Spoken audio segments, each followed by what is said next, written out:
Every man thinks he understands women, until life proves him wrong.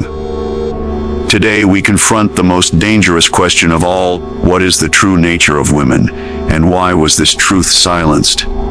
For centuries, poets, philosophers, and scientists alike have tried to unlock the mystery of female nature. But one psychoanalyst dared to go further. He dissected not just the emotions women display, but the hidden instincts that govern them. His conclusions were considered so volatile, so unpalatable, that his work was quietly suppressed, and his name erased from the official record. In this exploration, we will uncover the forbidden map of the feminine psyche, where loyalty, desire, and betrayal intertwine, not as moral flaws, but as survival strategies written deep into the human condition. When we speak of female nature, most people summon sentimental images: nurturing mothers, devoted lovers, gentle companions.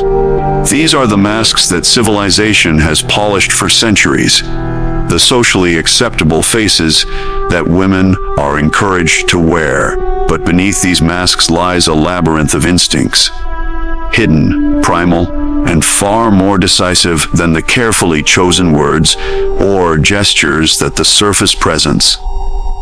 To understand women is not to take their statements at face value, but to look into the currents that move silently beneath them. The psychoanalytic lens reveals that every human being carries layers of instinct. But in women, these instincts are sharpened by necessity. Unlike men, who historically measured themselves by conquest and outward power, women have long been tasked with the subtler art of survival. Not only their own, but that of their offspring, their kin, their lineage. This evolutionary burden has refined in them a unique set of hidden calculations, often invisible to the untrained eye. Affection, loyalty, attraction, even rejection, all these can be understood as expressions of a deeper biological logic, one that operates independently of conscious morality. Consider loyalty. On the surface, it appears as devotion, a steadfast bond that resists temptation. But peel back the surface, and loyalty is revealed to be conditional, contingent on the fulfillment of instinctive needs. Security, protection, resources, status. These are the hidden currencies by which loyalty is negotiated. A woman may swear eternal fidelity, yet if her instinct senses instability, weakness, or danger in the man she depends upon, the bond begins to erode in ways subtle at first, then catastrophic. From the outside, this is condemned as betrayal. From the inside, it is merely the survival mechanism shifting into its next strategy. The same principle applies to affection. Many men have experienced the bewildering phenomenon of sudden coldness when a woman once warm and tender withdraws her embrace.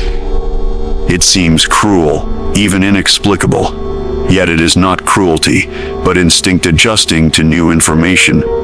Perhaps a rival has appeared, one whose strength promises better security. Perhaps the current partner has revealed some fissure in his armor. In these moments, affection recedes not as punishment, but as a recalibration of survival priorities. What men interpret as emotional caprice is, in truth, the silent hand of instinct reconfiguring the map of desire. And what of attraction? Here the instincts reveal themselves in their rawest form. Men often imagine that women are drawn to beauty, charm, or intellect in the same way men are drawn to physical beauty. This is an illusion. Attraction in women is far more complex, less conscious, and more deeply tied to signals of dominance, vitality, and security. A woman may claim to value kindness or gentleness, but the instinct that governs her desire remains indifferent to rhetoric. It reads posture, tone, confidence, status, the ability to command resources, the capacity to protect. These are not preferences but survival codes, written into her body long before culture had words to soften them. Perhaps the most disturbing of all hidden instincts is betrayal. Civilization abhors the very word, equating it with sin and moral collapse. Yet from an instinctual standpoint, betrayal is simply the breaking of one alliance in favor of another that offers better chances of survival. This is not an act of malice, but a recognition of shifting power. History is littered with examples. When kingdoms fall, women of noble houses do not perish alongside their defeated husbands. Instead, they bind themselves to the conqueror, transferring loyalty with breathtaking speed. What appears to men as treachery is, in biological truth, the preservation of life and lineage. These instincts are hidden not because they do not exist, but because society cannot function if they are openly acknowledged. Entire moral systems rest upon the illusion of permanence, permanent love, permanent loyalty, permanent devotion. To suggest that beneath these vows lies a shifting terrain of instincts, ready to adapt when conditions demand, is to destabilize the very foundation of human relationships. Yet it is precisely this instability that explains so much of the tension between men and women. The promises spoken in daylight are not false, but they are fragile. They rest upon conditions that neither party fully admits, conditions encoded in the deep structures of human survival. What emerges, then, is a portrait of female nature that is at once unsettling and undeniable. Women are not passive beings moved only by sentiment, nor angelic creatures of infinite devotion. They are complex, adaptive, and instinct, driven in ways that often elude even their own conscious awareness. Their smiles conceal strategies. Their tenderness carries calculations. Their love is bound not by eternity, but by necessity. To study these hidden instincts is to step beyond the comforting myths of romance and into the raw theater of survival, where every gesture is both personal and biological, both emotional and strategic. Every human society is built upon a fragile compromise between what is natural and what is necessary. Civilization demands order, stability, and restraint. Biology whispers hunger, desire, and survival. Nowhere is this conflict more visible than in the psychology of women, whose instincts are caught between the pull of nature and the chains of culture. Civilization asks her to be constant, to be faithful, to suppress the storm within her. Biology, indifferent to morality, commands her to seek security, strength, and advantage wherever they may be found. This duality produces a deep inner conflict that often manifests as contradiction. A woman may genuinely believe in the vows she speaks, yet those vows are in tension with instincts far older than language. When she swears loyalty before altar or law, she speaks the language of civilization. When her body responds with attraction to a man of power, or withdraws affection from one who has faltered, she is obeying the older tongue of biology. The clash between these two voices creates what men often call inconsistency. But what is in truth the collision of competing imperatives? Civilization has long tried to discipline female nature, binding it with laws, traditions, and moral codes. The marriage contract, the religious oath, the romantic ideal, all are inventions designed to stabilize instincts that otherwise flow according to survival's demands. But the instincts do not vanish. They adapt, they conceal themselves, they move beneath the surface like a river running under frozen ground. Culture teaches a woman to smile when she wishes to turn away, to feign affection when her instincts have already withdrawn, to remain outwardly loyal while her inner compass has shifted. Thus society becomes a theater, with women performing roles scripted by civilization while secretly guided by biology. This conflict is most apparent in matters of desire. Civilization encourages women to choose mates based on compatibility, shared values, or mutual affection. Yet biology does not ask about values. It seeks vitality, strength, protection, and the promise of genetic success. The woman may repeat to herself the ideals instilled by her culture, but her instinctive reactions betray her. A confident gesture, a commanding voice, a display of resources. These override the polite rationalizations of civilized choice. Her conscious mind may scold her for being drawn to what society deems arrogant, dangerous, or forbidden, yet her instincts do not yield to such reasoning. The struggle between biology and civilization extends beyond desire into loyalty itself. Civilization demands permanence, the endurance of affection through hardship and decline. Biology demands flexibility, the ability to abandon failing strategies and align with new sources of security. A woman bound to a man who falters faces a split within herself. Civilization tells her to endure, but biology urges her to adapt. If she chooses to remain, she suppresses her instincts for the sake of social stability. If she chooses to leave, she obeys biology but shatters the structure civilization has built around her. In either case, she suffers the tension of two masters whose commands can never be reconciled. Even motherhood reflects this dual conflict. Civilization celebrates maternal sacrifice, the image of the selfless mother who gives endlessly without thought of herself. Biology, however, is not so idealistic. It pushes the mother to protect her offspring only insofar as they represent viable chances of survival. The cruel records of famine and war show mothers abandoning the weak to preserve the strong, decisions that horrify civilized morality but align perfectly with nature's arithmetic. Civilization recoils from these truths, rewriting them as stories of tragedy. But biology accepts them as the price of survival. The most powerful institutions of history have been acutely aware of this conflict. Religions, laws, and cultural codes have all sought to control the biological impulses of women, fearing their unpredictability. Chastity vows, arranged marriages, and punishments for infidelity were not merely moral concerns, but attempts to cage the biology that threatened the stability of inheritance, property, and bloodlines. Yet the more tightly civilization grips, the more subtly biology resists.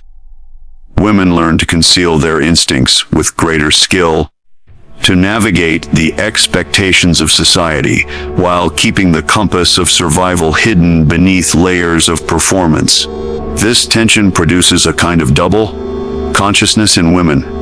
On the surface, they play their roles as wives, mothers, and companions, upholding the forms demanded by culture.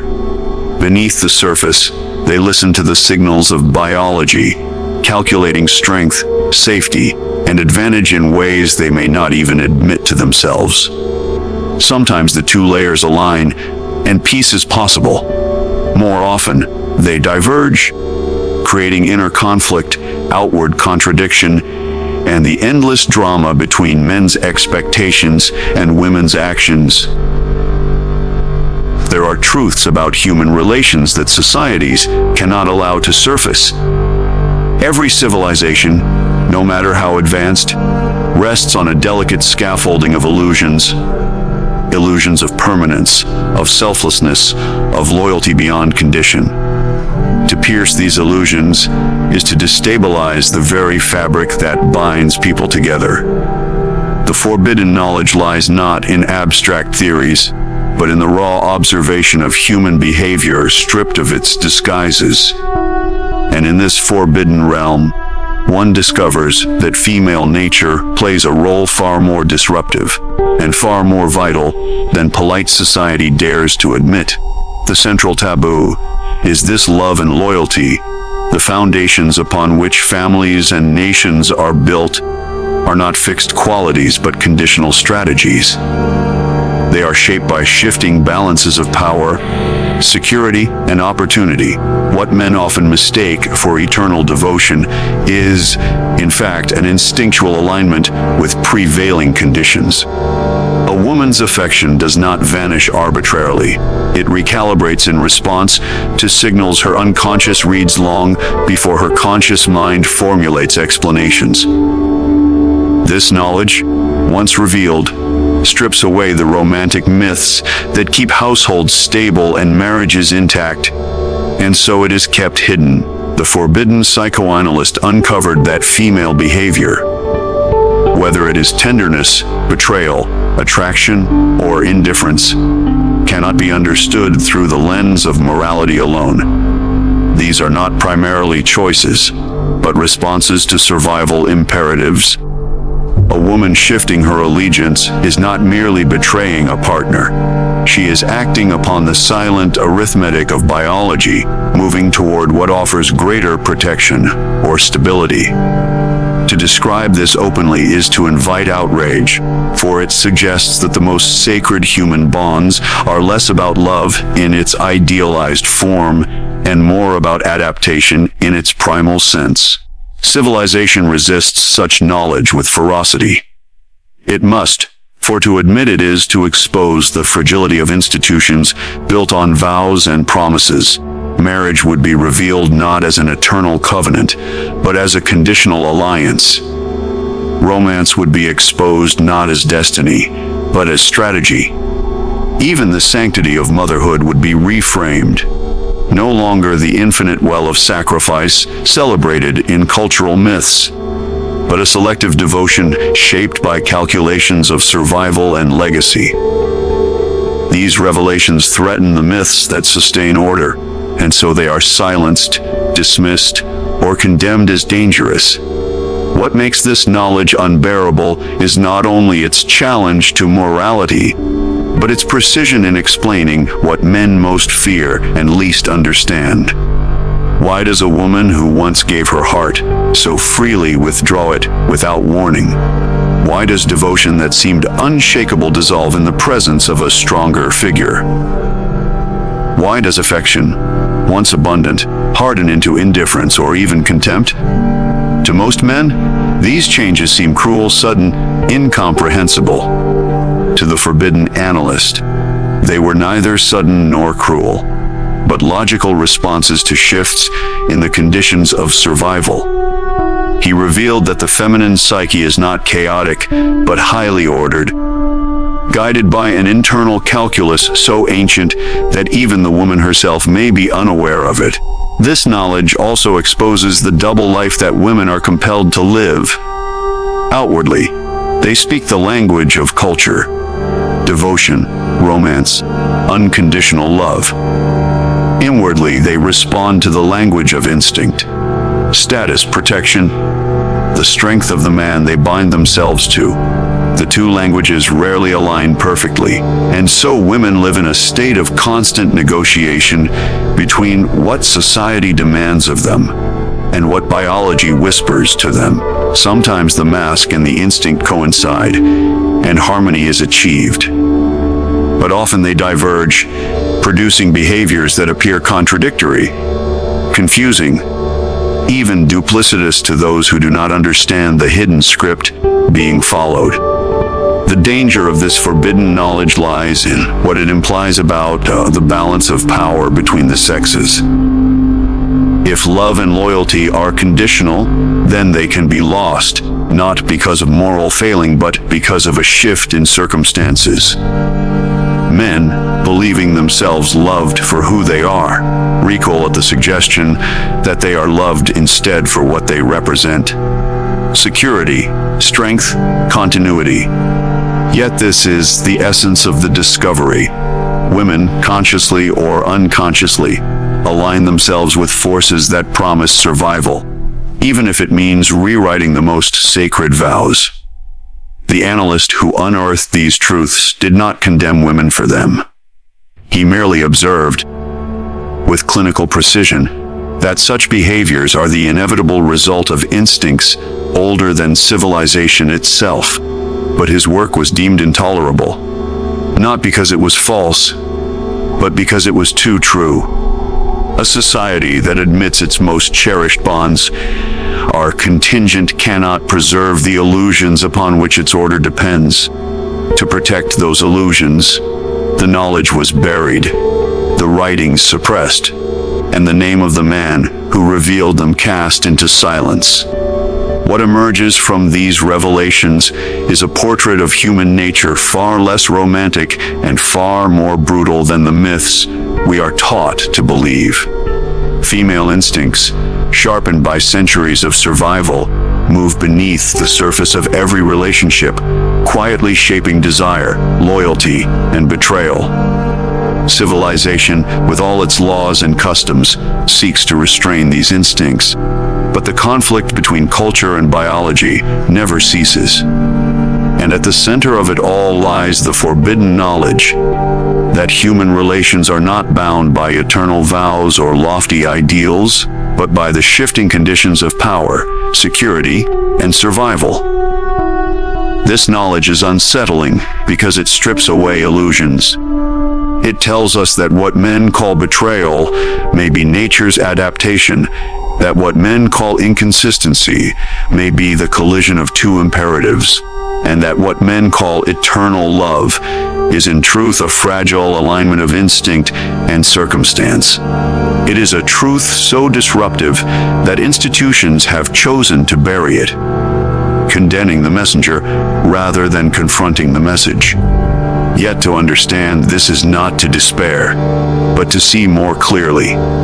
When the masks of romance and morality are lifted, we are left with the raw mechanics of human connection, the forces that drive affection, shift loyalties, and shape destinies. To know these forces is to step outside the illusions that bind most men, to see women not as enigmas or angels, but as human beings governed, like all of us, by instincts older than civilization itself.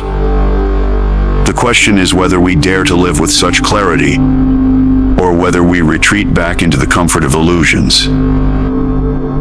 For in confronting the forbidden truths of female nature, we are not merely studying women. We are uncovering the hidden architecture of human relations themselves, the unspoken laws that have shaped love, loyalty, and betrayal since the beginning of time.